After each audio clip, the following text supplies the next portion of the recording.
Merci beaucoup tout d'abord pour l'invitation. Je suis extrêmement content de pouvoir venir présenter ici ce travail. Ce n'est pas un ouvrage qui a été co-dirigé, il a été co-écrit, ce qui a été long. Ça nous a pris quand même 7 ans. L'écriture à 4 mois est un exercice assez particulier, mais de notre point de vue extrêmement fructueux. Alors, oui, je vais vous parler un petit peu de ces questions de contrefactuel, possible, contingence, enfin des questions que vous connaissez assez bien, mais peut-être en partant du point de vue de l'historien, ce qui permettra sans doute de nourrir la discussion par la suite. Si on devait donner un point de départ à notre travail, c'est un peu triste, mais c'est une question qui au fond est très très bête. Que se serait-il passé si tel et tel événement du passé n'avait pas eu lieu? L'exemple classique, c'est si Napoléon n'avait pas perdu à Waterloo, qu'est-ce qui se serait passé? Donc oui, c'est une question bête, vraiment, pas forcément très utile, mais qui pose un vrai problème. Un vrai problème à 2 niveaux. D'abord, qu'on le veuille ou non, la question est de plus en plus présente aujourd'hui dans l'espace public et notamment dans la plupart des productions culturelles. Je vous donne juste quelques exemples. En littérature, le livre de cet auteur qui s'appelle Haruki Murakami 1Q84 se présente comme une uchronie. Au cinéma, si vous cherchez un blockbuster, le film des X-Men qui s'appelait Days of Future Past, c'était aussi une uchronie. Qu'est-ce qui se serait passé si le groupe ne s'était pas formé de cette manière-là, etc. Même chose dans les jeux vidéo, avec un jeu vidéo qui s'appelle Civilization, par exemple, ou dans la bande dessinée, une série de bande dessinée qui s'appelle Jour J, par exemple, le montre bien. Et cette expansion des contrefactuels dans l'espace, on va dire, médiatique et culturel, n'est pas lié au hasard, il est lié à une transformation sociale qui est assez bien identifiée depuis quelques années, ce qu'on appelle la fin des grandes idéologies, la perception d'un monde plus incertain, la difficulté à se projeter dans l'avenir, les jeux inquiets ou fascinés entre réalité et virtuel. Autrement dit, on est dans un contexte aujourd'hui qui est propice au contrefactuel. Il y a donc une invitation du présent qui concerne en premier lieu histoire et sciences sociales. C'est déjà une première raison, au fond, pour s'emparer de cette question-là. Deuxième raison, et c'est sans doute lié à ce contexte, est apparu aux États-Unis, tu l'as dit, un grand courant d'histoire dite contrefactuelle ou alternative ou virtuelle, qui s'est développé aux États-Unis dans les années 1990, qui a connu un vrai succès. Il a été marqué notamment par l'ouvrage de Niall Ferguson qui s'intitulait Virtual History, Alternative and Counterfactual en 1997, qui avait donné lieu à un très vif débat, notamment parce que Niall Ferguson est un néoconservateur assumé. Par exemple, dans un de ses ouvrages qui s'appelle Empire, il dit « S'il n'y avait pas eu l'Empire britannique, le monde serait dans un état pire qu'il n'est aujourd'hui ». Sous-entendu, au fond, la colonisation n'avait pas que des mauvais côtés. Alors ça donnait lieu, vous imaginez évidemment, à un vaste débat. Mais si on regarde un petit peu au-delà de ce débat, les productions sont extrêmement nombreuses. On a recensé une 50aine de titres et d'articles sur le sujet entre 1997 et 2010, qui ne concernent pas évidemment que les mouvements néoconservateurs. Et le débat est bien plus vaste, et surtout il s'est développé dans le monde entier. On a trouvé des éléments de cette discussion en Espagne, en Allemagne, en Italie, en Nouvelle-Zélande, au Japon, en Inde, etc., etc. Chaque fois saisies selon des problématiques un peu spécifiques. Donc autrement dit, il y a bien quelque chose à considérer, d'autant, c'est le troisième point, qu'à lire les travaux des sciences sociales, ce raisonnement au fond est assez banal et omniprésent. Il ne s'affiche pas, mais il est là. Alors certaines, comme la sociologie ou la science politique, ont probablement moins de mal à la mobiliser, ce sera peut-être un élément qu'on pourra discuter, ce qui ne signifie pas que ce soit forcément bien fait. D'autres, comme l'histoire, qui est pourtant concernée au premier chef, est beaucoup plus prudente. Or, si vous prenez quelqu'un comme Fernand Braudel, dans son célèbre ouvrage sur la Méditerranée, il mobilise ce type de raisonnement une dizaine de fois. Alors, je donne juste un exemple. Ce qui ne s'est pas produit aurait pu advenir, je cite. Il n'est pas tout à fait absurde de rêver d'empire français appuyé sur Florence, comme celui de l'Espagne a été appuyé sur Gênes. Et en général, quand vous lisez des ouvrages d'histoire, c'est pour ça qu'on est devenu un peu fou, à la fin on les voyait, chaque fois qu'on lisait un livre d'histoire, on réagissait. Mais bien souvent, l'historien va dire sans vouloir sombrer dans les affres de l'histoire contrefactuelle, et évidemment, tout de suite après, il se jette dans les affres de l'histoire contrefactuelle. Donc il y a un problème à traiter cette interrogation sur ce qui aurait pu avoir lieu, sur les autres issues possibles de l'histoire. Qu'est-ce qui est en jeu? Quel est son intérêt? Quels sont ses risques? C'est un peu ce que je vais vous présenter aujourd'hui, qui va nous mener progressivement à la question des possibles du passé et à leurs enjeux pour les sciences sociales. Alors mon exposé va prendre 3 temps. Tout d'abord, on va faire un petit voyage dans les différentes formes de raisonnement contrefactuel qui existent. Puis, fidèle à la demande qui m'avait été faite, on fera une partie plus méthodologique. Et enfin, j'aborderai un exemple pour montrer un petit peu ce que peuvent produire ces éléments de méthode. Alors, je commence par ce qu'on peut appeler un panorama des usages. Pourquoi? Parce qu'en réalité, la démarche contrefactuelle n'est absolument pas l'apanage des anglo-saxons, ni celle des historiens, ni même une méthodologie qui serait apparue spécifiquement à la fin du XXe siècle. Si on regarde un petit peu, le contrefactuel, on le trouve très tôt, sous forme de digression, dès l'Antiquité en réalité. Un historien comme Tite-Live, par exemple, le mobilise à propos d'Alexandre le Grand. Mais de l'Antiquité jusqu'au XIXe siècle, ce sont des digressions. C'est le fameux nez de Cléopâtre de Blaise Pascal, par exemple. La pratique qui consiste à suivre le fil de cette autre histoire, c'est-à-dire dans un chapitre entier ou dans un livre entier, s'avère beaucoup plus récente. Et la date de naissance est assez bien fixée, c'est la fin du XVIIIe siècle, et plus particulièrement encore la Révolution française. Elle correspond en fait très bien à cette rupture du rapport au temps qu'on a qualifié de moderne, qui a été bien identifiée par un historien comme Reinhard Koselleck. C'est-à-dire qu'au fond, à partir du XVIIIe siècle, on a l'impression que le cours de l'histoire est transformé, qu'il est projeté vers un avenir ample, marqué par l'idée de progrès, qu'on a une rupture avec le passé, alors qu'auparavant on est dans un temps plus circulaire. Je caricature un petit peu, mais c'est quand même ça le processus. Et dans ce cadre-là, le fait d'imaginer un autre cours de l'histoire apparaît comme un des moyens de reprendre la main, intellectuellement et symboliquement, sur ce nouvel ordre des temps. C'est pour ça qu'il correspond précisément à ce contexte-là. Alors, il y a de nombreuses productions, mais si on devait en citer une, ne serait-ce que parce qu'elle a inventé le mot, c'est l'Uchronie du penseur républicain Charles Renouvier, produite en 1857, et lui définit l'Uchronie, comme je cite, une utopie dans l'histoire. Alors, dans cette Uchronie, il imagine qu'au fond, ce n'est pas Commode qui a succédé à Marc Aurèle en 1980, mais un philosophe stoïcien appelé Avidius Cassius. Je vais évoquer plein d'exemples, certains qui seront peut-être un peu exotiques, d'autres moins, ceux sur lesquels j'insisterai plus, je les contextualiserai un peu plus. Là, je passe plus rapidement. Disons que dans sa version de l'histoire, cet Avidius Cassius aurait, d'après Renouvier, promulgué une série de lois importantes dans différents domaines, et puis il poursuit, l'Occident aurait repoussé les assauts des barbares, le christianisme ne se serait pas développé, la Renaissance aurait eu lieu un siècle plus tôt, et ici, vous voyez, l'adoption de la démarche contrefactuelle nourrit une inventivité qu'on peut qualifier de littéraire, et une réflexion qui est surtout philosophique, qui met en scène la force de la philosophie de la liberté face au christianisme et au rôle de la providence. On est en 1857, dans les grands débats entre les républicains et les catholiques, et ici on voit bien que c'est un enjeu éminemment politique d'usage du contrefactuel. Dès le début du XXe siècle, les historiens professionnels britanniques commencent à exploiter cette veine uchronique à des fins de succès. Trevelyan, Toynbee, Squire pratiquent une histoire contrefactuelle événementielle qui ne se distingue pas vraiment de celle-là, ce qu'on peut appeler les uchronies littéraires du XIXe siècle. Et ce qui est intéressant, c'est qu'il faut attendre le lendemain de la Seconde Guerre mondiale pour que les romanciers commencent à s'emparer de ce genre-là en tant que tel, sous une forme littéraire. Ici, on a une première ligne d'horizon, si vous voulez, de ces usages-là. Mais ce n'en est qu'une seule, parce que parallèlement à ce courant-là, sont développées d'autres visions, d'autres versions, d'autres usages, et on va voir qu'ils sont extrêmement différents.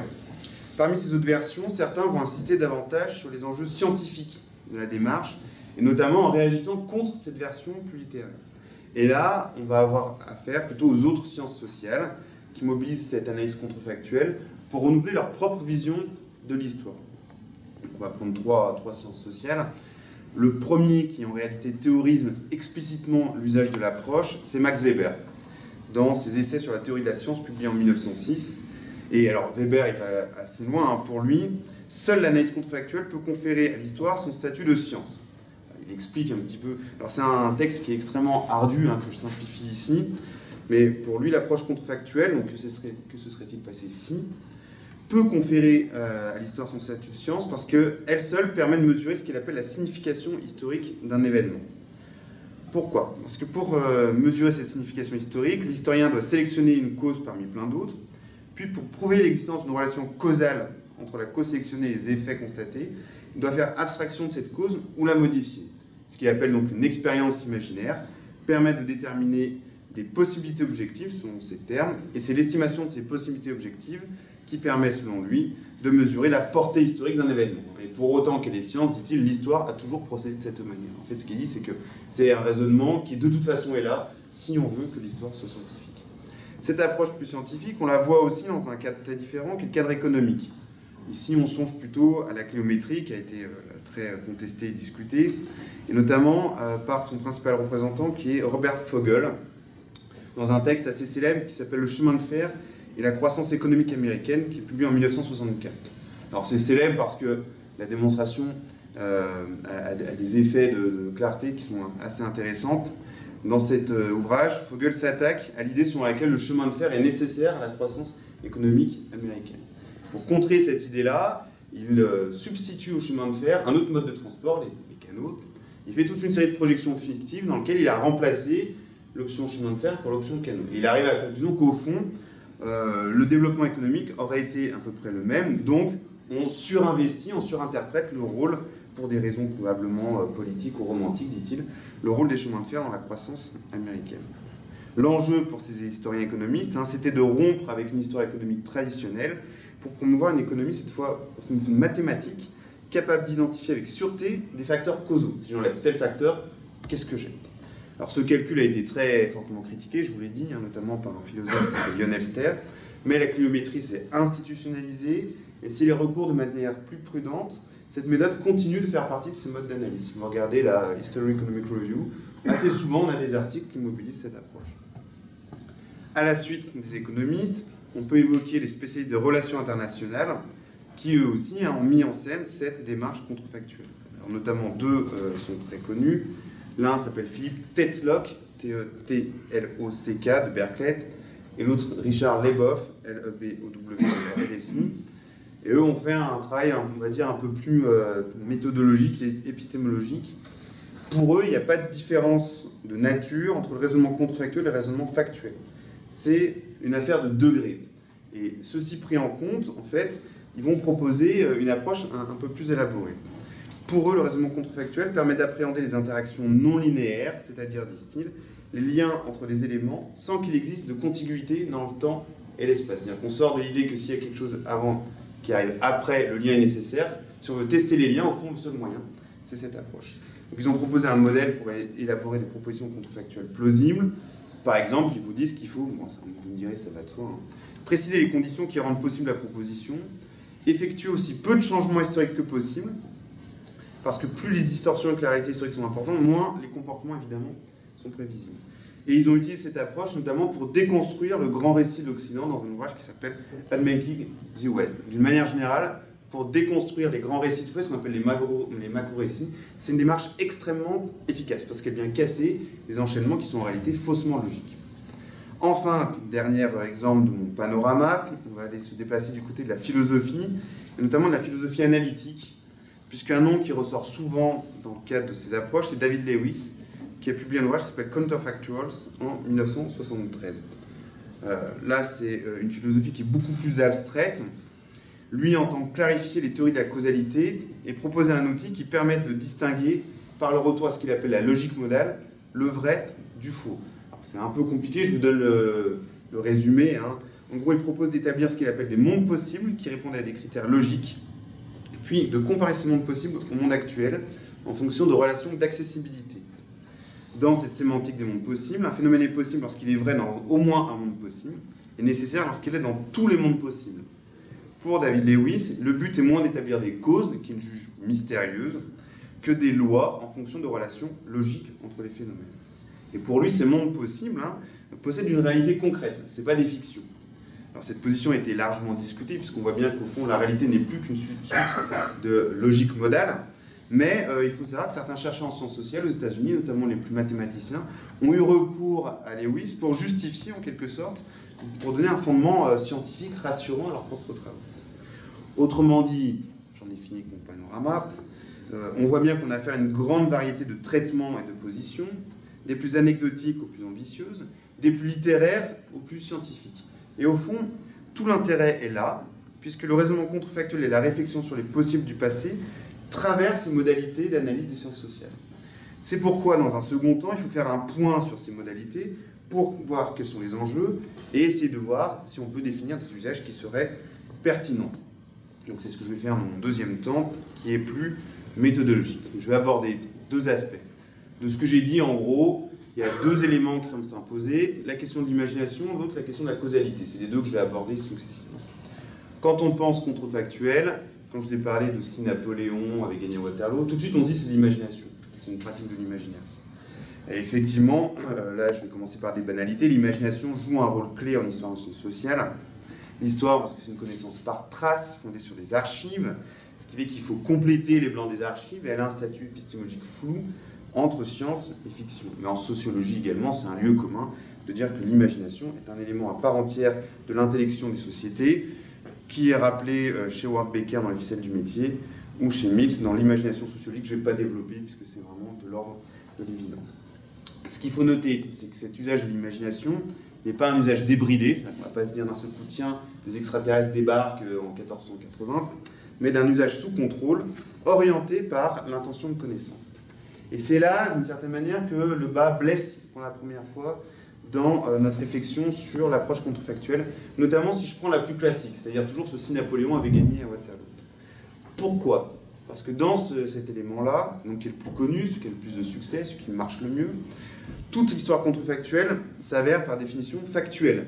Il faut un fait à partir duquel faire tourner ce qu'on appelle le turning point. Et bien souvent, si vous voulez que ça marche auprès d'un grand public, on va prendre des turning points extrêmement classiques. Hitler, Napoléon, mai 68, etc. En plus, par définition, le récit contrefactuel dit qu'il n'est pas vrai. Au passage, on ne peut pas le confondre avec le négationnisme, qui prétend dire qu'il est vrai alors que c'est un mensonge. Et il existe donc une distinction entre le récit historique vrai et le récit contrefactuel qui est fictionnel. Quand vous lisez un roman uchronique, c'est plutôt un avantage, puisque le texte se lit toujours par rapport à un hors-texte. Vous allez lire l'histoire par rapport à l'histoire qui est réellement advenue. En fait, ça a des effets très intéressants de mobilisation de l'esprit du lecteur. C'est-à-dire qu'il y a un effet de participation qui est extrêmement stimulant. Mais dans le cadre de l'analyse historique, cette séparation entre un récit faux et un récit vrai, entre guillemets, pose problème, d'une part parce qu'il risque de masquer la complexité du discours historique, qui, je viens de vous le dire, croise lui-même documentation, méthode, analyse et fiction. En faisant comme si le récit historique était le récit vrai, d'une certaine manière, on assèche un petit peu la complexité du récit historique tel qu'il est lorsqu'il est analysé. Mais le pire, c'est du côté de l'autre, du faux récit, du récit contrefactuel. Pourquoi ? Parce que celui-ci va s'appuyer sur une mimétique du réel. Il faut faire comme s'il était possible. Et comment est-ce qu'on fait pour faire quelque chose comme s'il était possible ? En fait, on va avoir une définition très appauvrie de ce qu'on appelle le réel. Tous ceux qui travaillent ici sur les processus d'émergence, de processus, etc., savent très bien qu'on ne peut pas le réduire à des chaînes de raisonnement extrêmement pauvres. Et on le voit bien dans les règles que les historiens contrefactuels définissent pour dire que leur démarche est scientifique. Ils disent qu'il faut une cohérence logique, une cohérence narrative, une cohérence théorique. Et vous allez donc avoir affaire à des récits qui sont faits de chaînes d'enchaînement stéréotypées, censés faire comme si ce récit était réel. Vous voyez bien qu'il y a un risque de perte de créativité et d'enfermer votre propre analyse dans une définition très restrictive du réel, dont on sait par ailleurs qu'il est au contraire extrêmement riche et multiple. Dernier problème qui se pose dans cet usage-là, celui des sources. Ça a été la critique qui a été posée la première. Le récit contrefactuel, hors fait de ce qui n'a pas eu lieu, risque assez rapidement de faire comme s'il n'y avait même pas de source ou de documentation. Et bien entendu, l'archive pour l'historien, comme la documentation ou le terrain pour le chercheur en sciences sociales, est l'appui premier de la réflexion historique. Elle n'est pas un accès direct aux réalités du passé, mais sans elle, le risque, en réalité, c'est celui de la circularité. C'est-à-dire que vous allez plaquer sur le passé des représentations, des chaînes de raisonnement qui sont les nôtres. Et bien souvent, le risque est évident avec l'histoire contrefactuelle. On risque de ne nourrir cet autre récit que de notre propre fantasme. Fantasme d'espoir, de décadence ou fantasme politique. Et c'était très net chez Niall Ferguson, je vous ai dit, qui lui assume ouvertement l'approche néoconservatrice de sa démarche. Donc là, il y a un problème de fond. On comprend la méfiance des chercheurs. Mais ce qu'il faut bien voir, c'est que cette forme qui est la plus commune ne résume pas à elle seule l'ensemble des usages possibles de ce raisonnement. C'est ce que je voudrais vous montrer ici. Tout d'abord, sur les archives. L'approche ne se fait pas forcément sans documentation. Autrement, au contraire, ce qu'ont montré pas mal d'historiens, c'est qu'elle peut explorer ce qu'on appelle les plis des archives. Les archives sont faites de beaucoup d'implicites. Vous allez avoir besoin de votre imagination pour essayer de voir quels sont ces implicites des archives. Et ce qui aurait pu se passer est un des très bons moyens de les explorer. De la même manière, si vous voulez comprendre un contexte, de toute façon, vous allez avoir tendance à comparer ce qui s'est passé avec ce qui aurait pu se passer, ne serait-ce que pour établir concrètement les éléments sur lesquels vous allez vous appuyer. Karl Ginsburg, l'historien qui pourtant déteste le recours à la fiction, définit le contexte comme, je cite, un lieu de possibilités historiquement déterminées. Et ici, le raisonnement, évidemment, toute sa place. Autre élément, il existe un usage interprétatif, celui qu'on fait en fait assez spontanément, de ce raisonnement-là. Je donne un exemple. c'est celui de Mona Ozouf, mais Timothy Tackett le fait également, à propos de la fuite du roi à Varennes. Enfin, en réalité, il n'a jamais voulu fuir à Varennes, mais le 21 juin 1790, vous savez que le roi essaye de s'enfuir, et il est interrompu à Varennes. Et alors, ce que dit Mona Ozouf, c'est qu'elle est très rétive à l'idée d'imaginer ce qui se serait passé s'il avait réussi. Mais au fond, elle a pas le choix. Elle dit, je suis obligée d'avoir recouru à l'histoire hypothétique pour comprendre ce qui s'est passé. Donc elle suit le chemin, elle montre que ça se joue un petit quart d'heure, qu'il fallait vraiment pas grand-chose pour que le roi passe, et finalement arrive à la frontière, réunisse des troupes, il aurait pu revenir, s'imposer et interrompre le processus révolutionnaire. Et donc, elle dit que l'intérêt, c'est que si Louis XVI ne comprenait pas réellement l'enjeu de la révolution à ce moment-là n'était pas encore jouée. Il faut réinterpréter la situation sans savoir ce qui s'est passé ensuite. Et ce recours au contrefactuel est le seul moyen de s'abstraire en réalité du fait qu'on sait que juste après, le roi va être arrêté, on va lui couper la tête, etc. etc. Et alors c'est assez fort dans le livre de Mona Ozouf parce que d'une certaine manière, c'est par le raisonnement contrefactuel qu'elle arrive à faire de Varennes, qui est un non-événement, un événement. Le livre est paru dans une collection qui s'appelle Ces grandes dates qui ont fait l'histoire de France, et Varennes est une non-date. Alors, vous allez me dire, il parle beaucoup d'histoire, il parle beaucoup d'événements, ça vaut aussi pour les processus, et notamment tels qu'ils sont travaillés par les sociologues. Je donne deux exemples de sociologues assez différents l'un de l'autre. Tout d'abord, Pierre-Michel Menger, qui le met ouvertement en pratique, sous la forme d'une approche dite contrefactuelle, dans le domaine de l'histoire de l'art et de la sociologie de l'art. Vous connaissez tous, j'imagine, son travail sur le travail créateur. Et il définit l'approche contrefactuelle comme une heuristique des situations. Et alors, pour lui, le scénario contrefactuel, qu'est-ce qui se serait passé si, à tel instant, il s'était passé ça, permet de souligner les hésitations, les choix effectués entre les contraintes financières, institutionnelles et artistiques.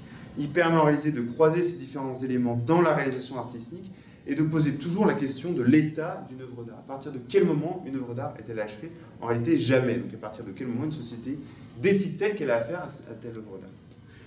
Dans un registre très différent, on peut s'intéresser à la sociologie de l'État, et notamment à Pierre Bourdieu, qui en réalité l'utilise de manière assez fréquente, mais qui le formalise beaucoup plus nettement dans ses derniers travaux, ceux qui ont été publiés là, après sa mort, notamment dans son dernier ouvrage sur l'État. Il définit la démarche comme une stratégie de recherche. Je cite, « L'histoire ferme l'éventail des possibles à chaque instant. On aurait pu ne pas faire du nucléaire, mais on a fait du nucléaire. On aurait pu ne pas faire une politique de l'immobilier, fondée sur l'investissement individuel et l'aide à la personne, etc. Il y a des possibles qui sont révoqués une fois pour toutes, plus gravement que si on les interdisait, car on les rend impensables. Et dit-il, il faut alors absolument les retrouver et les documenter pour dénouer l'évidence et restituer les luttes et les horizons alors en jeu. » Il dit ça aussi très bien dans un texte très célèbre qui s'appelle « Le mort saisit le vif ». J'imagine que vous connaissez. Il va encore plus loin dans ce texte, puisqu'il dit qu'au fond, une analyse en termes de champ vous permet d'imaginer des probables, vous faites tourner le champ, mais il faut que le sociologue soit capable de penser des possibles, c'est-à-dire des choses qui vont à l'encontre des logiques mêmes du champ. Et il s'agit pour lui d'une démarche d'intelligibilité visant à rompre avec l'illusion rétrospective de la fatalité, ce qu'il appelle le coup d'état de cette fatalité. Le principal intérêt de cet usage de l'imagination contrefactuelle, vous le voyez, c'est de lutter contre la théologie. Tous, nous savons que c'est pas bien la théologie, qu'il faut l'éviter. Mais bien souvent, particulièrement en histoire, mais pas seulement, on ne peut pas s'empêcher de savoir ce qui s'est passé ensuite. Ça vaut parfaitement pour les analyses sur les révolutions, où bien souvent l'issue, en fait, d'une certaine manière, s'impose à notre propre analyse. Ici, on a une solution. Ce que propose le raisonnement contrefactuel, c'est un usage de l'imagination contre le fait qu'on connaît la suite, c'est-à-dire contre une autre imagination. Il y a là un ouvroir qui permet de rentrer dans la complexité des situations. Voilà pour ces premiers éléments. Je passe au suivant, qui a l'air très différent en apparence, qui est celui de la causalité. C'est vrai que c'est un peu bizarre de basculer de l'ouverture des possibles à un seul coup, cette espèce de recherche des facteurs. Mais bon, de fait, je vous l'ai montré dans mon petit panorama, Robert Vogel cherche des facteurs causaux parmi d'autres. On peut donner plein d'exemples, j'en donne un qui marche bien parce qu'il est très didactique, c'est celui des historiens Antoine Pro et Jay Winter, dans une approche de démographie historique. Il y a eu un grand débat, il y a une vingtaine d'années, sur les effets démographiques désastreux de la guerre de 14-18 sur la société civile. Parmi de nombreux travaux, l'idée c'est que la guerre aurait interrompu une course de croissance stable, voire légèrement ascendante, entraînant une surmortalité civile, c'est-à-dire qu'elle aurait entraîné plus de morts civiles qu'en temps de paix. Ce que disent ces deux auteurs, c'est que rien que dire ça, déjà, c'est faire un raisonnement contrefactuel. Vous avez déjà opéré, en réalité, une comparaison. Donc ils disent autant l'assumer et la mener concrètement. Donc ces deux auteurs se proposent de l'expliciter, et en fait, ils montrent que sans la guerre, la courbe aurait quand même baissé. Autrement dit, disent-ils, la guerre est moins importante qu'on pense dans l'évolution démographique de longue durée qui est plus structurelle.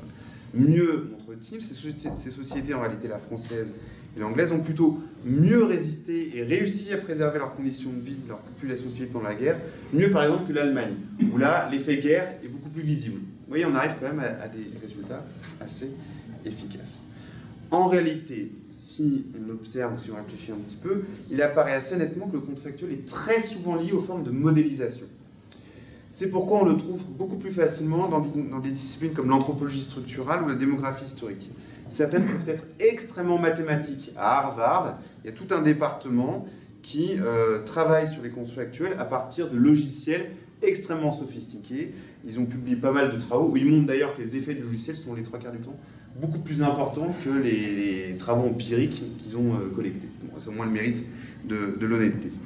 Mais au-delà, toute modélisation au sens large, à partir du moment où elle va définir un chemin à suivre, repose par définition sur un raisonnement de ce type. Le chercheur, même inconsciemment, évalue ce qui aurait pu se passer si toutes les conditions avaient été remplies. Un exemple qui le montre très bien, dans le cadre de la sociologie historique, par exemple, c'est celle du Sonderweg. C'est cette idée selon laquelle l'Allemagne au XIXe siècle aurait connu une voie singulière. Alors évidemment, ce qu'ont les chercheurs en tête, c'est l'explication du nazisme. Et comme le note le grand historien Jürgen Kokat, toutes les analyses sur le Sonderweg sont fondées sur un raisonnement contrefactuel, pour savoir en réalité quand et pourquoi la voie particulière a eu lieu. Alors, pendant très longtemps, on a dit que c'est à cause de 1848. Si le Parlement national allemand avait pu se mettre en place, on aurait évité ça. Et puis les travaux d'histoire plus sociale disent non, c'est lié aux luttes entre la bourgeoisie et l'aristocratie. Le vrai lieu, c'est plutôt l'arrivée de Bismarck et la guerre austro-prussienne de 1866, etc., etc. Ce que note assez malicieusement Jürgen Kokat, c'est que bien souvent ces débats, qui passent pour extrêmement scientifiques et rigoureux, sont des interrogations sur les futurs possibles de l'Allemagne. C'est-à-dire qu'ils ne sont jamais exempts d'enjeux plus politiques.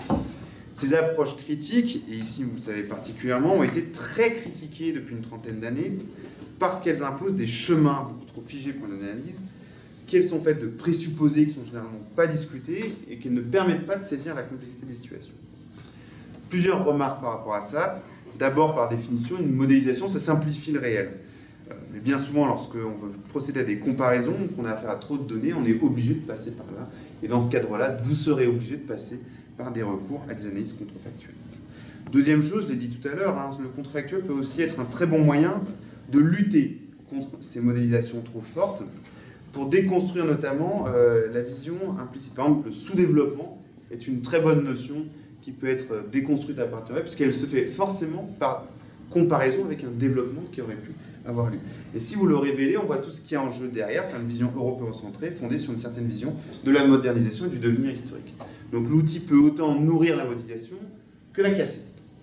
Dernière chose, ces approches statistiques ont été largement discutées, je vous le disais. On leur a reproché des catégories trop rigides, une relation causale trop linéaire, et surtout une absence complète du facteur temps dans les analyses qui sont proposées. Mais des modèles d'analyse beaucoup plus élaborés ont été proposés, qui intègrent la fragmentation, la pluralité des causes et l'hétérogénéité. Et dans ces modèles beaucoup plus sophistiqués, ce mode de raisonnement reste très présent, moins dans la recherche de définition de facteurs que sous celle du non-advenu. Je vous donne juste des exemples. J'imagine qu'en réalité, vous connaissez déjà un petit peu cet arrière-plan. Toute la sociologie américaine post-Charles Tilly, c'est-à-dire celle des William Sewell, Andrew Abbott, tout ce petit monde-là, d'une certaine manière fait place à ces nouvelles formes d'analyse, toutes les analyses plus processuelles en un sens. Je donne deux exemples. Justement, William Sewell, Junior, qui a mis en œuvre ce qu'il appelle une sociologie événementielle. Il donne un exemple qui est un peu plus parlant. Je ne sais pas si vous connaissez la révolution de février 1848. J'en parlerai un tout petit peu après. Donc si l'exemple ne vous parle pas, il vous parlera dans 5 minutes. Ce qui m'intéresse, c'est la façon dont il le fait tourner, pour montrer son analyse. Donc c'est un ouvrage très célèbre d'un historien qui s'appelle Mark Traugott sur le massacre de juin 48. En juin 48, il y a eu un massacre où l'État républicain qui s'est mis en place a massacré les ouvriers. Alors le problème, c'est que les soldats qui ont massacré les ouvriers sont aussi eux-mêmes des ouvriers. Les marxistes expliquaient pendant très longtemps que c'était l'open prolétariat. Non, c'est les mêmes ouvriers. Donc comment ça se fait au fond que les mêmes ouvriers, que les mêmes propriétés sociales se retrouvent de part et d'autre des barricades? Ce que dit Marc Trogot, c'est une analyse devenue célèbre par la suite, hein, c'est l'hypothèse organisationnelle. C'est-à-dire ce qui explique ça, c'est les organisations dans lesquelles ces personnes ont été prises entre février et juin 1848. Soit vous alliez dans les ateliers nationaux, soit vous alliez dans la garde mobile. Et alors dit William Sewell, si le gouvernement avait maintenu les ateliers nationaux et conservé Thomas à leur direction, peut-être que l'insurrection ne se serait jamais produite. Mais, poursuit-il, l'adoption d'une temporalité événementielle, on essaie de faire un peu de marketing évidemment, par Trogot ne signifie pas qu'il a abandonné la sociologie pour l'histoire narrative. Au contraire, dit-il, il propose une analyse dépendante du sentier, causalement hétérogène, contingente, dans laquelle l'action sociale joue un rôle décisif dans la reconfiguration des structures.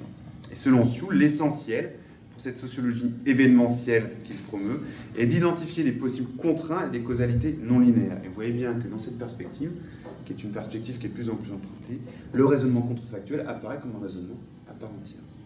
Je donne juste un autre exemple qui est un peu plus abstrait, mais qui au fond revient au même. C'est celui de Andrew Abbott, dont on a pas mal parlé ces derniers temps, en tout cas en France, qui est un grand colloque qui a été publié là, cette année.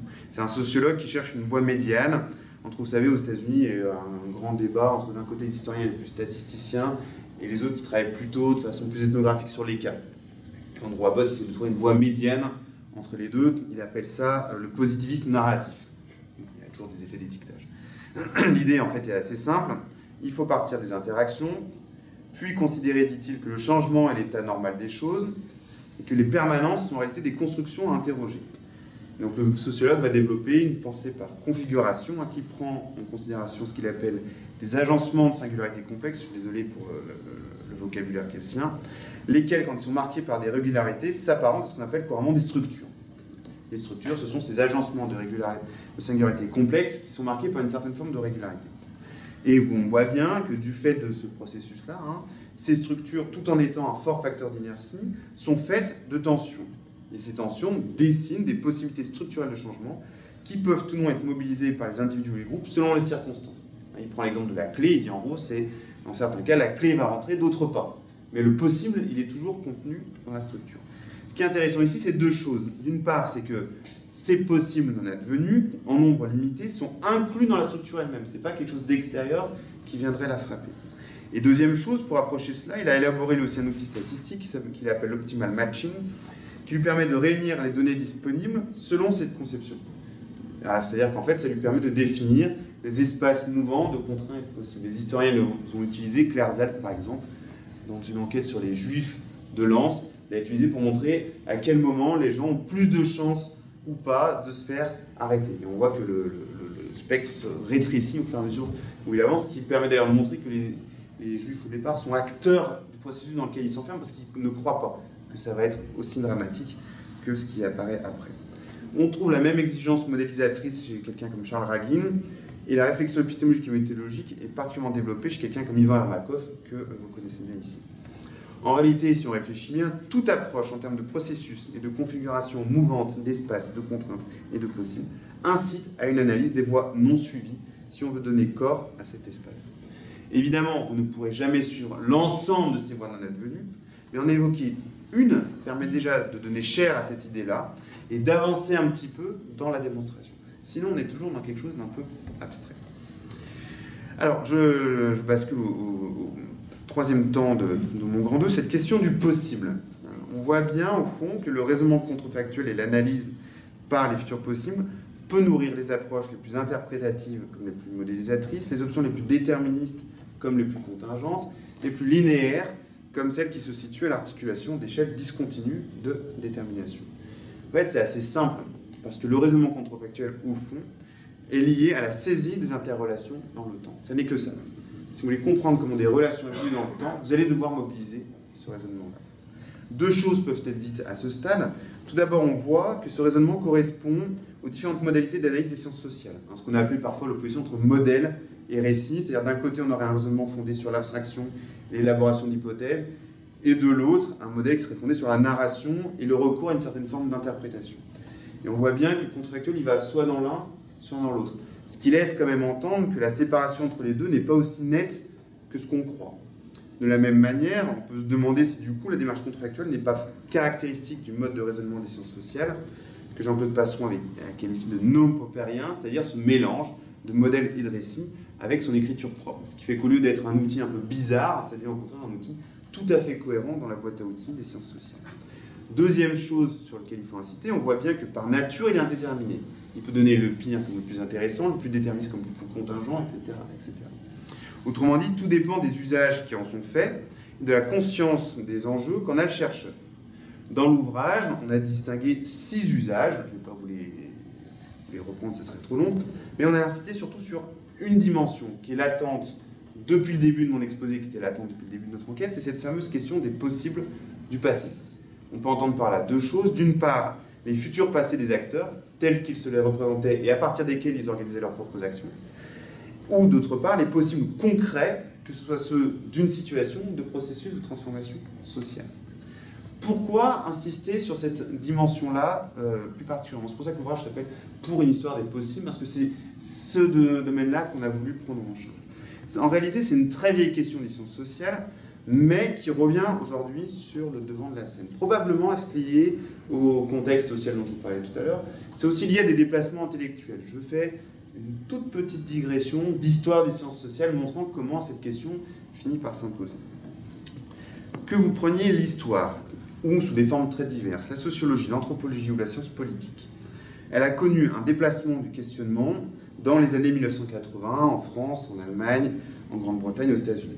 Les chercheurs en nombre croissant ont renoncé aux analyses par grande structure, sociale, économique ou mentale, souvent fondées sur des catégories prédéfinies, comme savant populaire par exemple, sur des méthodes spécifiques, comme l'analyse sérielle, et ça a fait place progressivement à une lecture plus réflexive, soucieuse de la construction des catégories, sensible aux expériences et aux représentations des acteurs, attentive aux variations des échelles d'analyse, etc., etc. On se retrouve tous en général à peu près là-dedans. Et au sein de cette appréhension plus relationnelle et compréhensive du passé, s'impose de plus en plus le problème de l'incertitude et des possibles. C'est pour ça qu'on a autant de travaux sur les situations d'incertitude en sciences sociales. Alors la sociologue Elizabeth Clements, dans son ouvrage qui s'appelle Remaking Modernities, dit la même chose du côté des sciences sociales, enfin plutôt de la sociologie. Elle évoque l'existence de styles et de vagues successives, et pour elle, depuis les années 80, se forme une autre vague qui englobe les notions de multiplicité, d'agency des acteurs, de connexion spatiale, de temporalité plurielle. Et dit-elle, vient progressivement une nouvelle question, qu'elle formule comme ceci. Comment les répertoires des pratiques et de schèmes mentaux informent-ils l'espace des actions possibles, sachant, poursuit-elle, que tout n'est pas possible, mais plus d'une trajectoire de changement est concevable. On voit bien ici que l'espace, pour le mode de raisonnement dont je vous parle depuis tout à l'heure, est entier. Mais en fait, le constat est assez simple. Vous prenez, pas n'importe quel, mais beaucoup d'ouvrages d'histoire, de sociologie, de sciences politiques, et vous verrez le nombre de fois où le mot possible apparaît. Ouverture des possibles, oraison des possibles, dans le titre, en intro, en conclusion, en titre de sous-partie, etc., etc. C'est un mot qui apparaît de plus en plus. Quand on a fait notre travail, nous, le mot clé dans les années 50, au moment où on a pu se rejeter cette notion, c'était déterminisme. Alors qu'aujourd'hui, on dit que c'est quelque chose d'horrible. Vous voyez, il y a quand même des déplacements assez intéressants. Mais le problème de ce possible, quand il est invoqué comme ça, de façon un peu flottante, c'est qu'on ne sait jamais trop ce qu'il y a dedans. Il y a le risque, au fond, qu'ils soient un peu creux, flottant, que ce soit une invocation qui ouvre un petit peu à l'analyse, mais ça reste un petit peu vide. Notre idée avec Pierre Singaroielou, c'était que notre interrogation, évidemment, ne donne pas la solution, mais elle propose des outils pour donner davantage de chair et de contenu à cette notion de possible. Saisir ce qui est dedans. Est-ce qu'on est dans le cadre d'un modèle, d'une narration, et prendre conscience de ces enjeux. Quels sont ces enjeux? Le possible permet de rompre avec un déterminisme simple, pénétrer la complexité des configurations sociales, prendre en compte la pluralité de temporalité, procéder par comparaison entre l'advenu et le non-advenu, un exercice de réflexivité, ou prendre conscience des enjeux politiques de cette perspective qui reste toujours un peu flottante. Bien souvent, le possible laisse ouvert une question politique qui n'est jamais, en réalité, prise en charge frontalement. Il s'agit donc, avec cet ouvrage, parmi d'autres, évidemment, de faire un pas en avant dans la prise en compte du possible en sciences sociales. Alors, vous allez me dire, tout ça est un peu abstrait, c'est vrai, c'est ma partie méthodologie. Je vais essayer d'illustrer tout ça avec un exemple un peu plus concret. Alors, cet exemple, c'est celui de 1848. Dans l'ouvrage, on a procédé à 2 exemples. L'un sur la Chine, mais qui mobilise plutôt l'effet de décentrement qu'autorise le raisonnement, qui nous intéresse moins ici, et l'autre sur 1848 qui mobilise davantage cette question des possibles. Alors, je reviens sur la révolution de février 1848 en France. Quelques rappels pour situer tout ça. De toute façon, il y a une guerre civile des Sonderbund en Suisse, donc l'objet dont je vous parlais n'est pas complètement déconnecté des éléments qui peuvent vous intéresser un peu plus. Hein, c'est une révolution qui est transnationale, c'est bien celle de 48. Bon, mais là je vais me focaliser un peu plus sur Paris. Février 48, c'est une révolution assez inattendue pour les acteurs, dans laquelle se mêlent des ouvriers qualifiés et certaines franges des classes moyennes. Elle se caractérise surtout par une immense vague d'espoir qu'on a appelé l'esprit de 48. On a l'impression que d'un seul coup, fraternité, liberté, allaient devenir des réalités concrètes dans les relations sociales. Cet esprit de 48 dure peu, hein, puisqu'en juin 48, je vous l'ai dit, alors que la République s'installe, le gouvernement massacre les ouvriers qui s'étaient révoltés en février, qui avaient l'impression que le rêve pour lequel ils s'étaient engagés, au fond, était en train de disparaître. Puis la République, via les élections, devient de plus en plus conservatrice et s'achève par le coup d'État de Louis-Napoléon Bonaparte le 2 décembre 1851. Et généralement, les travaux s'arrêtent toujours sur ces deux questions. Hein. D'une part, pourquoi est-ce que la Seconde République a échoué? Et d'autre part, en quoi est-elle une étape décisive dans la lente installation d'un régime républicain en France? Ce qu'on a appelé l'apprentissage de la République. C'est le titre d'un ouvrage très célèbre de Maurice Aguillon. Et de fait, les récits nombreux, excellents, hein, il n'y a aucun jugement sur la qualité même des analyses, sont tendus vers cette question. Et le problème est que l'analyse s'organise toujours en fonction de cette problématique, qu'il y a plein d'éléments qui sont un petit peu mis sur le côté. L'analyse par les possibles permet précisément de rompre avec cette ligne de tension. Quelques exemples. On peut rappeler tout d'abord qu'après une première manifestation le 22 février, le point de départ, c'est un banquet qui devait soutenir une ouverture du suffrage universel qui est interdit par le gouvernement. Donc il y a des manifestations et le pouvoir royal en réalité cède et met à la porte le chef du gouvernement qui s'appelle François Guizot. Et c'était une vraie victoire, c'est une victoire de la rue sur le gouvernement. Et un des points d'ordre des récits de l'insurrection, c'est une fusillade, la fusillade du boulevard des Capucines, dont le point de départ est assez obscur. Et c'est lui qui va accélérer le processus insurrectionnel. Mais ça tient à pas grand-chose, vous voyez. Donc d'une certaine manière, on aurait très bien pu penser que sans cette fusillade des Capucines, la situation ne bascule pas dans le registre insurrectionnel. Ça permet de rappeler déjà le caractère processuel du phénomène révolutionnaire, qui se fait par phénomène d'entraînement qui s'accélère progressivement. Deuxième chose, le roi a abdiqué en faveur de son petit-fils, et l'hypothèse de la régence n'est pas absurde, d'autant que la reine était allée se présenter à la Chambre, ce qui permet de rappeler qu'en situation insurrectionnelle, les pôles du pouvoir restent longtemps agissants. Il n'y a pas qu'un seul mouvement qui sera forcément victorieux à la fin. On a affaire à une configuration des pouvoirs anciens et en train de se mettre en place qui restent en réalité longuement hésitantes. Troisième chose, l'analyse permet d'avancer dans l'étude de cette immense vague d'espoir, hein, ce qu'on appelait l'esprit 48.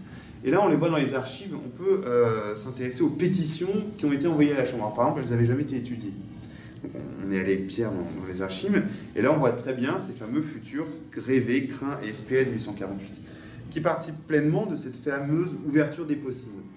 Et parmi deux, c'est intéressant, hein, on voit beaucoup les futurs non-advenus des révolutions précédentes, notamment la Révolution française. Un des arguments des acteurs, c'est de dire que ce qui aurait dû se passer au moment de la Révolution française a été interrompu, et là on a la chance de pouvoir le renouer à nouveau. Alors j'ai une très belle citation d'un républicain, mais je vois que le temps passe, et j'aimerais pouvoir arriver à la fin. Je vous en fais grâce, mais disons que cette perception d'un temps brisé et recomposé est une dimension à part entière de l'événement.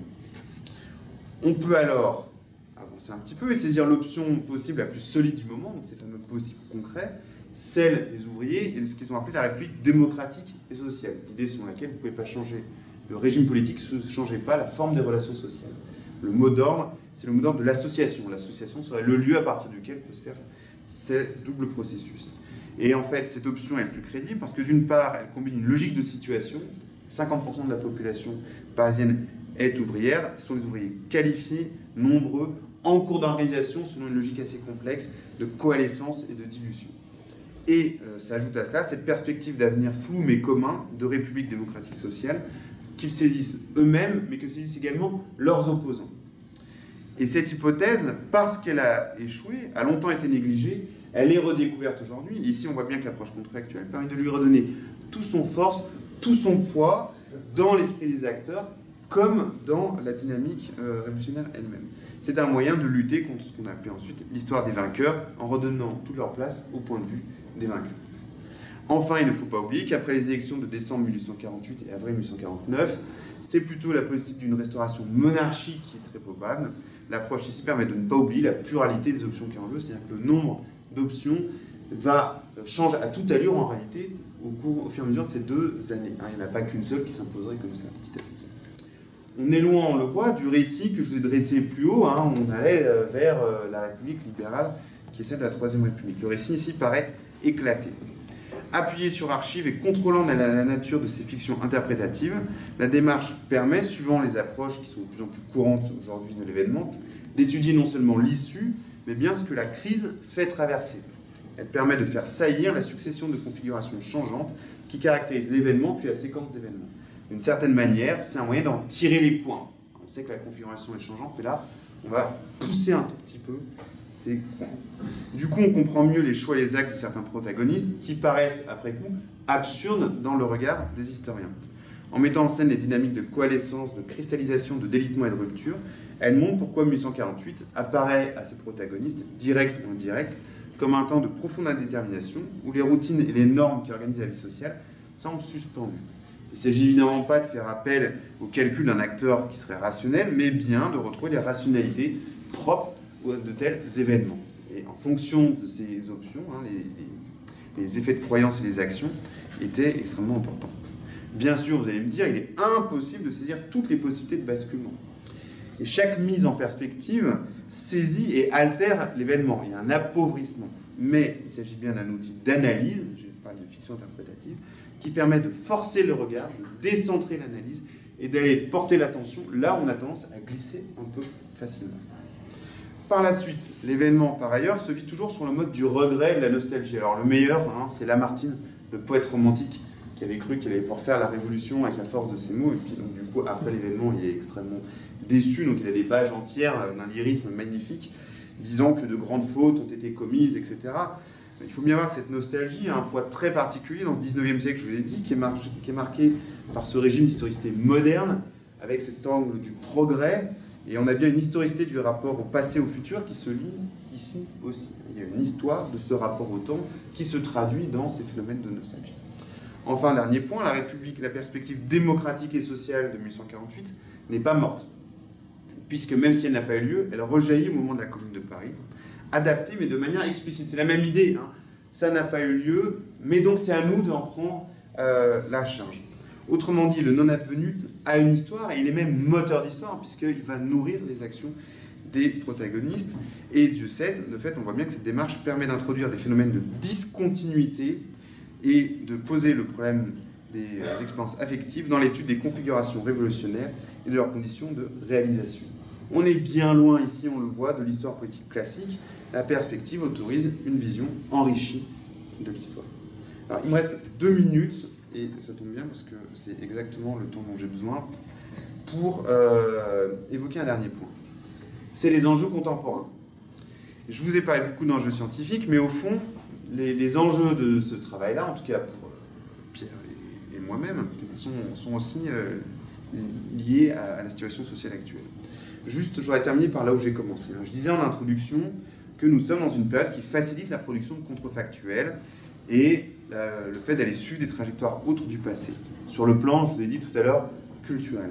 C'est également vrai dans le domaine judiciaire. On peut penser à ce phénomène assez récent des campagnes de réparation.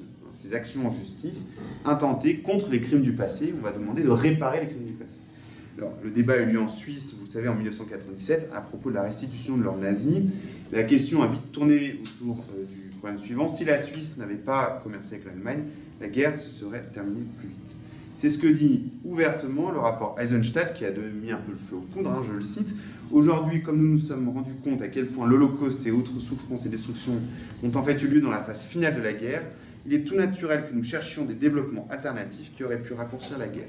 Nous nous sommes livrés à l'exploration des occasions manquées de l'histoire, ou ce que les historiens appellent l'histoire contrefactuelle. Et alors là, vous allez avoir un débat énorme sur lequel je ne reviens pas, mais on voit bien qu'on est au cœur là d'un enjeu judiciaire et politique.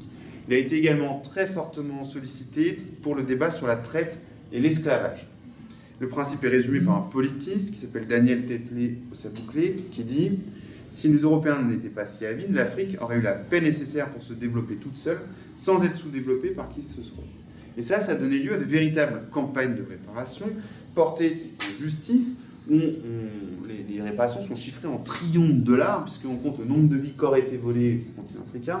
Comme une vie vaut tant, d'après les cadres de l'ONU, ça donne des chiffres absolument faramineux. Et elles ont été aussi formulées au sein de l'Organisation de l'Unité africaine en 1992. Et la conférence internationale africaine d'Accra en avril 1998 a demandé un réaménagement de la dette en compensation, en forme de réparation de la traite et du colonialisme. On voit bien que ce type de demande très neuve dans l'histoire des judiciarisations de l'histoire correspond très bien à ce contexte dont je vous parlais aujourd'hui. Dernier élément sur ces enjeux, ce fameux mot du possible, notamment dans le débat politique. Il est omniprésent alors même qu'on est dans une période dont on a plutôt l'impression qu'elle semble manquer d'alternatives. On pense évidemment au Yes Weekend d'Obama, qui est bien loin maintenant, mais l'usage est plus fréquent. Le patron du MEDEF, donc le patron des patrons en France, a publié l'an dernier un livre qui s'appelle « La France des possibles », qui vous dit surtout ce qu'il n'est pas possible de faire. Il n'y a pas d'alternative au libéralisme. Il dit en gros, au sein du libéralisme, il y a plein de possibles, mais ce n'est pas la peine d'aller chercher à côté, puisque ce n'est pas là que ça se passe. On assiste aujourd'hui, on le sait, à un dévoiement du sens des mots, et le mot possible fait partie de ces lieux qui sont privés en réalité de la charge dont ils pourraient normalement se doter. Dans ce contexte, la réflexion sur les enjeux du possible et les manières de le documenter s'avère en réalité pour nous tout aussi importante. D'abord parce que c'est une vieille question qui retrouve une actualité, qu'il faut donc que les sciences sociales prennent à nouveau en charge et documentent. Ensuite, parce qu'à l'heure de ce qu'on a appelé le présentisme et d'une supposée crise du futur, l'ouverture des possibles du passé, même à minima, même sans la développer, contribue effectivement à rouvrir ceux du présent et à réarmer la critique actuelle. En ce sens, ce travail participe bien à la dénaturalisation des évidences actuelles pour offrir au futur de nouveaux moyens d'action, et ça fait partie des fonctions critiques des sciences sociales. Même chose, il permet aux chercheurs de mieux se situer par rapport au débat sur les demandes de réparation, simplement parce qu'on connaît mieux les implications de ce raisonnement. Parce qu'au début, quand on est confronté à ça, on est un peu mal à l'aise, on ne comprend pas très bien où on peut se situer. En réalité, on peut constater à ce moment-là qu'on a affaire à un raisonnement qui a une portée surtout morale, qui est très éloigné des outils avec lesquels on va avoir tendance à travailler. Après, on peut aller dans ce sens-là, mais il faut savoir ce qu'on est en train de faire quand on le fait. Enfin, il permet d'empêcher les récupérations du mot possible en faisant saillir toute la force et les interrogations que recouvre en réalité ce terme. Autrement dit, l'idée était bien de faire de cette question du possible un outil des sciences sociales et de ce fait même, par ses effets de connaissance comme de dénaturalisation, d'en faire un outil d'analyse, mais qui est aussi une utilité sociale et politique. Et je m'arrête là. Je vous remercie.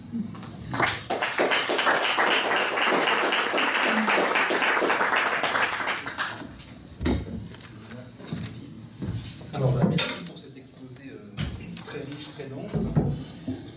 Alors, effectivement, une des utilités de ces outils contrefactuels, c'est la possibilité de défataliser, de défamiliariser avec l'issue, de se déprendre de ce qu'on connaît de l'issue d'une séquence historique, et de, comme ça a été dit, de casser les enchaînements faussement logiques. Donc, la théologie. Donc, ça pose aussi tout un tas de questions sur en termes de qu'est-ce qui est réversible, irréversible, les processus de réversibilisation et d'irréversibilisation.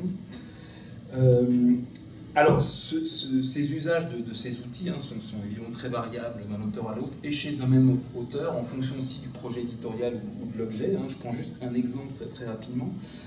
Yann Kershaw, dans deux de ses ouvrages récents, a un rapport très très différent au contrefactuel. Dans son ouvrage « Choix fatidiques, 10 décisions qui ont changé le monde », là on comprend bien, il y a une lecture très traditionnelle, en sens ce sont des dirigeants qui prennent des décisions, en plus ils en sont conscients, etc. Donc ça, on est très proche aussi de l'histoire bataille, mais on comprend bien que la suite pourra insister sur la contingence, sur la réversibilité, parce que ce sont des décisions consciemment prises qui ont des effets macro, etc. extrêmement. En revanche, dans son ouvrage « La fin », donc sur le Troisième Reich de 43 à 45, voici ce qu'il écrit, page 494, « C'est dans la nature des choses. L'éternelle fascination pour les spéculations du type « et si » n'apporte aucune réponse. Aussi me suis-je efforcé d'évaluer non pas ce qui aurait pu être, mais ce qui s'est effectivement passé. » C'est-à-dire que là, on voit que dans un récit qui insiste voilà, sur le côté un peu tragique, hein, c'est sous la forme de tragédie, c'est-à-dire que les acteurs ne peuvent quasiment rien, c'est plus fort qu'eux, hein, c'est la chute de l'Allemagne qui peut avec sa chute irrémédiablement. Et donc là, on voit bien, même s'il se pose à plusieurs endroits de l'ouvrage, et si l'attentat contre du marché, etc., ça, il écarte très très vite là l'usage qu'il pourrait faire par ailleurs des contrefactuels. Alors, ce qu'il dit, je vais juste poser donc une première question. Y a-t-il, alors, qui sous-tend une réponse, hein, mais y a-t-il des sociétés, sous-entendu plutôt les sociétés plus différenciées, des configurations qui se prêtent mieux à l'outil, enfin pour l'analyste, hein, à l'outil contrefactuel. Voilà, on pense évidemment à des situations critiques, etc. Ça voilà, donc première question. Ensuite, alors c'est vrai qu'un événement historique ne se réduit jamais à sa factualité, hein, ça, dans la lignée de Karl Jaspers, Claude Romano, le philosophe, a bien insisté là-dessus, parce que pour le comprendre, un événement quel qu'il soit, il convient de saisir la façon dont il est expérimenté, dont il est vécu. Et les possibles peuvent être aussi envisagés donc comme des projections, hein, c'est-à-dire la dimension vraiment routinière, c'est-à-dire anticipative de l'activité perceptive et cognitive, s'adapter à son environnement, hein, envisager les possibles pour s'y projeter et agir sur eux, y faire obstacle ou les faciliter. Ou, comme c'est dit, page 218 donc de l'ouvrage, hein, prendre en considération les raisonnements contrefactuels produits par les contemporains eux-mêmes. Bien sûr, nous faisons tous, hein, notre cerveau, enfin, quand on lit un peu de travaux dans les neurosciences, on voit bien que notre cerveau, c'est vraiment une machine à produire des contrefactuels. Pour s'adapter, hein, pas pour spéculer, hein, pour s'adapter à l'urgence des situations. Et donc, là, la question, ça serait, par rapport à une autre approche aussi des possibles, c'est-à-dire ce que vous appelez aussi le possibilisme historique, hein, à savoir qu'on pourrait aussi imaginer que ce qui fait la complexité de nos sociétés différenciées, c'est le fait qu'elles donnent lieu à plusieurs états possibles. Hein, mais là, c'est une autre conception, c'est plus objectiviste, ça peut être impossible dont les acteurs peuvent ne pas être conscients. Et donc, comment se situer entre une lecture objectiviste et une lecture subjectiviste des possibles, sachant qu'évidemment, il y a sans doute toute une gradation de positions possibles. Une troisième question, donc pas tant sur la méthodologie que sur les méthodes vraiment concrètes. Quels sont les matériaux, les sources les plus aptes, alors évidemment sans doute que ça change d'un objet à l'autre, mais pour retracer ces possibles non advenus. Alors les correspondances, la presse, les statistiques, les journaux intimes, voire le matériel audiovisuel, mais voilà, à creuser. Et puis là, c'est plus une remarque, mais je trouve qu'il y a beaucoup de points communs, alors qui ne sont pas évoqués dans l'ouvrage, mais il y a tellement de choses qui sont évoquées dans l'ouvrage, hein, c'est vraiment un tour de force en termes de synthèse d'une littérature qui est très très vaste en dehors du monde francophone. C'est tous les liens qu'il peut y avoir entre les possibles et tout domaine qu'on appellera de gestion des risques.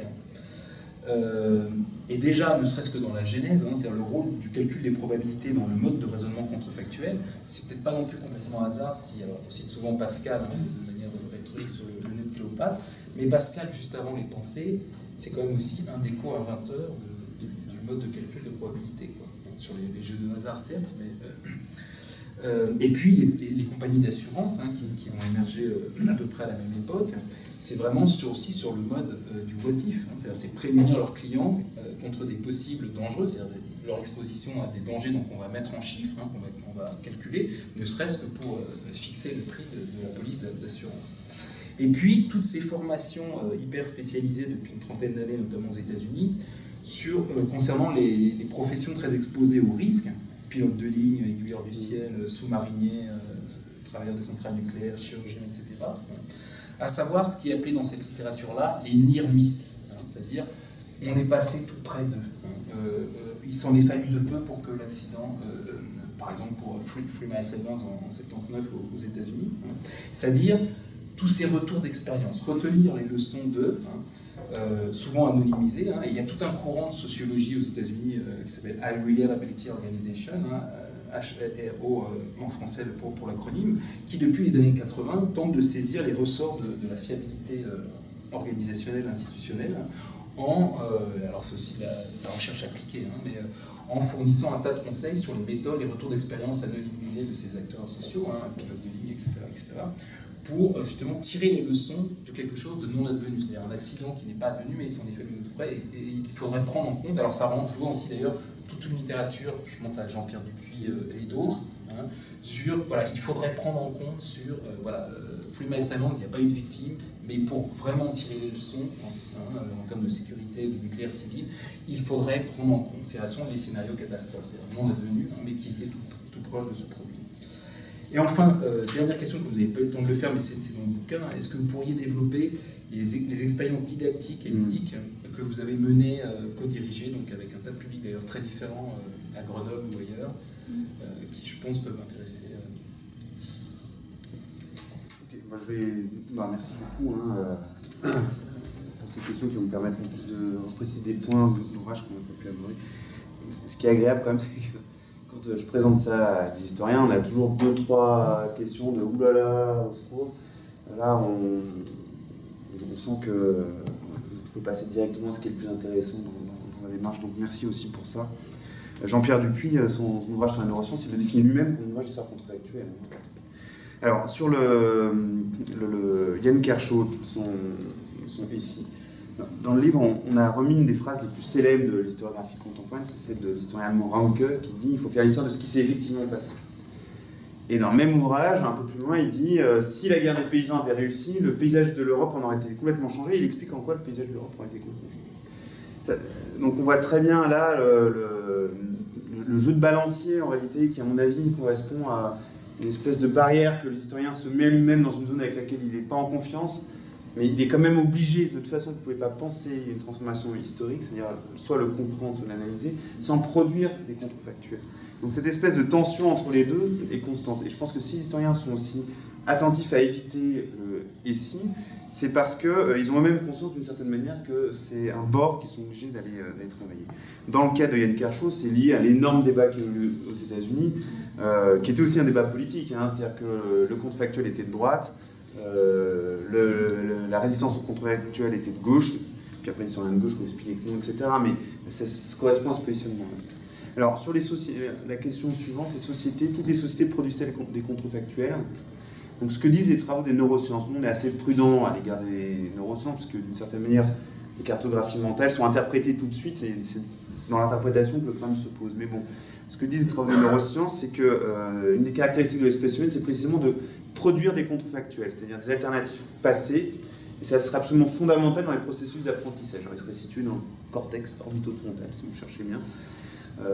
Par exemple, un certain nombre de maladies seraient liées à l'incapacité de produire des contrefactuels, notamment les cas de schizophrénie, quand on perd le rapport entre le réel et son propre fantasme, ça serait lié à une incapacité de faire ces productions-là. Ça serait un moyen en réalité en permanence de réajuster son positionnement dans le réel. Alors maintenant, quand on regarde la littérature anthropologique, on sait très bien qu'on a toute une série de sociétés qui ont des rapports au temps très différents, qui ne sont pas du tout fondés sur ce que j'ai appelé le régime d'historicité dit moderne. L'exemple le plus connu, c'est celui des sociétés Hopi d'Amérique du Nord, donc avant la conquête, sociétés dans lesquelles il n'y a pas de temps pour le futur. On est dans des principes d'émergence, c'est-à-dire qu'on voit les choses arriver. Ce que disent les anthropologues, c'est pas parce qu'une société n'a pas un temps pour le futur qu'elle ne va pas être capable de formuler des futurs non advenus. Simplement, ils vont être pris dans des schémas culturels et dans des routines d'action qui sont complètement différentes. Ce qu'on dit, nous, dans l'ouvrage, c'est que le contrefactuel peut être un des moyens d'explorer la manière dont les sociétés pensent ces développements alternatifs dans des cadres qui nous sont complètement étrangers. Par exemple, en Chine, alors dans la Chine des Han, c'est un bon point, mais le Qi, c'est la notion d'émergence, et quand on lit bien les travaux de François Julien, par exemple, ou d'autres, même des travaux d'historiens, le Qi pourrait être un des lieux propres à la pensée chinoise dans lequel se nichent des possibilités de penser le non-advenu. Donc, on peut très bien faire un usage anthropologique du contrefactuel. En tout cas, c'est la position qu'on évoquait. Maintenant, celui qu'on connaît le mieux, il est lié à un raisonnement clairement occidental. Il faut des faits, l'idée d'une succession d'événements et d'un enchaînement qui puisse être discuté. Donc, ça nous situe déjà dans un certain espace. Et dans cet espace-là, il y a également des temporalités. Ce que je vous disais, c'est vrai qu'à partir de la Révolution française, ce type de raisonnement-là prend beaucoup plus de consistance, et dans les travaux, et socialement. Et après, depuis la Révolution française, il y a des moments qui vont plus facilement produire des contrefactuels que d'autres. La Révolution française, la fin de la Seconde Guerre mondiale, la période actuelle, très certainement. Et au sein de ces périodes-là, il y a des moments, comme les moments de conjoncture critique, qui sont des moments de très forte production du contrefactuel avant ou après, et d'autres moments qui le font moins, même si ça va m'amener à la deuxième chose, hein, dans une société dite pacifiée ou routinisée, tout le principe de la routine, ce sont précisément des projections qui sont en quelque sorte digérées, assumées par la routine et l'institution. Mais on sera moins vécu sous le mode du contre-factuel. Dans les années 1950, ce que je vous disais, hein, c'est intéressant, les historiens rejettent cette démarche au nom du déterminisme. Le mot d'ordre, c'est le déterminisme. Vous ne pouvez pas faire de science historique si vous ne l'appuyez pas sur un schéma déterministe, tout en sachant parfaitement que ce déterminisme n'est jamais absolu. Vous voyez, donc il y a des moments qui vont être plus ou moins... Et ça aussi, il faut en avoir conscience dans la facilité avec laquelle ce raisonnement-là paraît beaucoup plus crédible aujourd'hui qu'il l'était probablement il y a 30 ans. C'est aussi une invitation à l'apprendre. Alors, sur les deux dimensions subjectives, objectives, oui, bien sûr, la réponse est qu'on peut faire l'un ou l'autre ou combiner les deux. C'est ce que dit par exemple Ivan Ermakov. Hein, pour lui, le contrefactuel a vraiment son effet en termes de causalité lorsque vous avez la rencontre des deux. Précisément, une situation objective de changement qui rencontre des scénarios contrefactuels partagés, hein, parce qu'il y a tout un travail sur les oppositions des scénarios. Cette idée selon laquelle, au fond, plus les sociétés sont différenciées, plus les États sont possibles, vous la trouvez chez quelqu'un comme Elias, lorsqu'il vous dit que la somme des interdépendances s'accroît avec le temps, et donc du coup, on a toute une série de vies qu'on pourrait vivre et qu'on ne vit plus. Il y a toute une sociologie des parcours de vie qui, évidemment, est fondée là-dessus. Est-ce que c'est propre aux sociétés différenciées? Personnellement, je n'en sais rien. Je n'en suis pas sûr. Je me demande si la société différenciée n'est pas un moyen pour la sociologie, parfois, de se redonner une dimension moderne différente des autres qui ne fonctionne pas forcément si... Je ne suis pas sûr que la différence se passe là. Mais ce qui est sûr, hein, c'est que les deux dimensions, subjectives et objectives, doivent être adaptées et peuvent ne pas l'être. On peut avoir des projections qui ne correspondent pas à une situation objective. Et inversement, ce que disait Andrew Abbott, parce que pour Abbott, c'est que lui, il n'intègre pas du tout la dimension subjective, les possibilités de changement qui ne vont pas être réalisées. Alors, quels sont les matériaux pour ça? Ça dépend de la question que vous posez. Si vous êtes dans une logique modélisatrice, il n'y a pas tellement de problème. Vous utilisez votre logiciel, vous allez créer vos données, vous les mettez dedans. Bon, après, il y a tout un travail d'interprétation qui peut être plus ou moins élaboré. Parfois, il est très élaboré. Chez quelqu'un comme Charles Raguin, ça donne des choses qui sont extrêmement sophistiquées. Pour la version plus subjectiviste, évidemment, on arrive à ce que vous évoquez, hein, c'est-à-dire les correspondances, la presse, les pétitions, etc. Ce qu'il faut bien voir, c'est que d'une certaine manière, tout document est passible d'une enquête de ce type-là, parce que les documents administratifs, précisément de la routine, sont eux-mêmes chargés de ce raisonnement contrefactuel-là. C'est vraiment une façon, c'est comme pour l'histoire des sensibilités, des émotions, c'est une façon de poser la question. Je ne pense pas qu'il y ait un matériau plus adapté que l'autre, c'est une façon de poser la question, et en ayant parfaitement conscience des limites du matériau qu'on est en train d'utiliser dans ce qu'on veut faire dire à notre question. Je crois que c'est plutôt ça la clé, mais ça c'est d'une manière plus générale en histoire. Alors sur possible gestion des risques, oui, c'est extrêmement important, on n'a pas assez développé ça, parce qu'on était un peu épuisé à la fin, mais il est évident que les compagnies d'assurance, on vit dans un système qui produit de plus en plus de contrefactuels pour calibrer de plus en plus des futurs possibles, et évidemment à chaque fois les événements viennent contredire ce travail-là. Ça serait un point à discuter d'une certaine manière. Alors, il y a des ANR qui travaillent là-dessus, hein, des agences nationales de la recherche. Une qui s'appelle Profutur, qui travaille précisément là-dessus, sur les moyens dont les sociétés se dotent pour prévoir leur avenir et comment cette prédiction va mobiliser les politiques qui sont mises en œuvre et les calculs qui sont faits. C'est-à-dire quand bien même la prédiction ne se réalise pas, elle organise de toute façon l'espace social et politique dans lequel elle se déploie. Bon. Sur les professions à risque, c'est extrêmement juste, et ça me servira encore de transition avec la suivante, puisque dans ces professions-là, notamment les pilotes de ligne, vous savez que de plus en plus dans leur formation, on leur fait faire des jeux vidéo, ce qu'on appelle les serious games, qui sont en réalité un apprentissage de situations alternatives auxquelles ils pourraient être confrontés. Et ces serious games se nourrissent en permanence des drames qui ont eu lieu, de ceux qui ont été évités de justesse, etc., etc. Donc une espèce de... Alors là, on retrouve le terme de Menger sur l'heuristique des situations, et une espèce de professionnalisation de cette heuristique des situations qui devient un élément à part entière du métier lui-même. Ça aussi, c'est un élément qui mériterait d'être analysé de plus près. Dans ce que ça, d'ailleurs, d'assez inquiétant, parce que d'une certaine manière, on essaye une société société qui essaye en réalité de canaliser, de prévoir le plus possible l'avenir, ça pose aussi une question sur ce qu'elle laisse comme place à l'inattendu. Bien.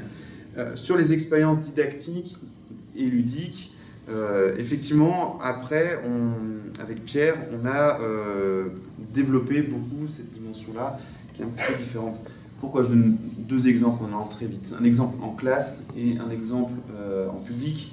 J'évoque pas le cas de jeux vidéo, on pourrait y revenir si vous voulez dans la discussion.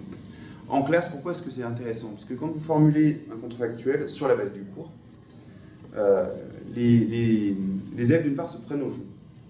Alors, il faut préciser que ça demande beaucoup de travail en amont. Si vous arrivez en cours, vous lancez votre classe dans un contrefactuel, vous allez avoir un immense n'importe quoi et un grand moment de solitude.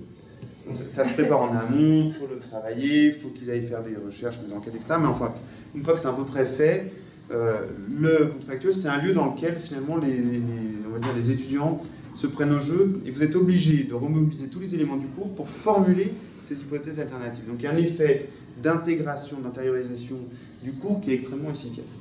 Par ailleurs, comme ça fonctionne par étapes, l'enseignant peut intervenir à chacune des étapes en disant maintenant là vous êtes en train d'arriver sur autre chose, pourquoi, comment, qu'est-ce qui se passe, là c'est intéressant, pourquoi, comment, qu'est-ce qui se passe.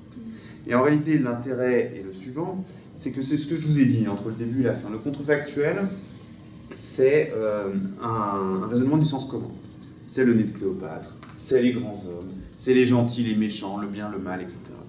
Et en même temps, le contrefactuel, c'est un raisonnement du sens social. C'est celui de la comparaison, des processus, des temporalités plurielles.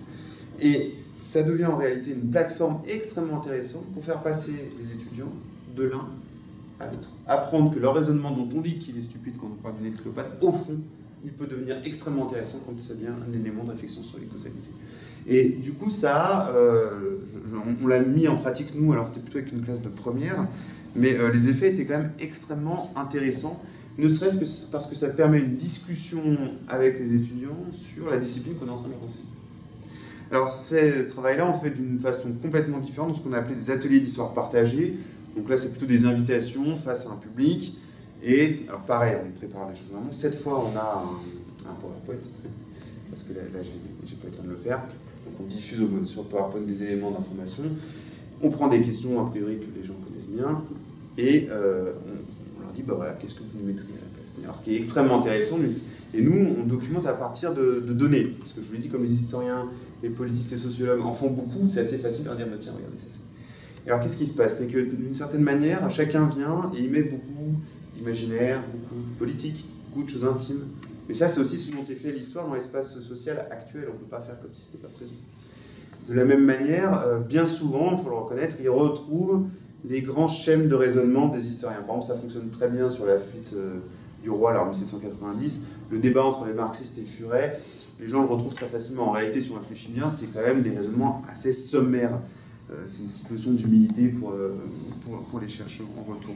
Donc ça permet un espace de discussion qui est quand même extrêmement intéressant. Nous, ce qui s'était passé dans ce qu'on avait fait notamment à Grenoble, c'est qu'on s'était rendu compte, toujours sur cet exemple de Varenne, que l'imaginaire qui gouvernait l'hypothèse la plus crédible, c'était au fond l'hypothèse de Furet. Alors qu'on était devant un public, on va dire plutôt de gauche, enseignants, syndicalistes, etc. Et je leur disais qu'au fond, 30, 40 ans auparavant, c'est probablement pas l'option qui les a remportés. Donc c'est intéressant même pour l'historien de voir dans quel imaginaire politique, d'une certaine manière, structure inconsciemment les hypothèses qu'il va formuler le plus naturellement. Et là, on voit bien qu'il y avait un apport du public sur le travail de l'historien lui-même. Donc voilà, c'est des exemples qui fonctionnent assez bien. Les gens ont l'impression, en tout cas c'est l'idée, comme on est dans le non-advenu, on n'est pas dans le vrai, pas dans le faux, la position de l'expert se diminue un petit peu, mais nous, on reste quand même complètement historien, donc ça crée un espace de discussion qui est en réalité extrêmement intéressant. Là où, avec un discours historique classique, on a tendance à fermer entre celui qui connaît ce qui s'est passé et les autres, et on a une espèce d'hermétisme, d'une certaine manière, souvent, dont se plaignent les gens. Voilà. Merci. Question, remarque, commentaire.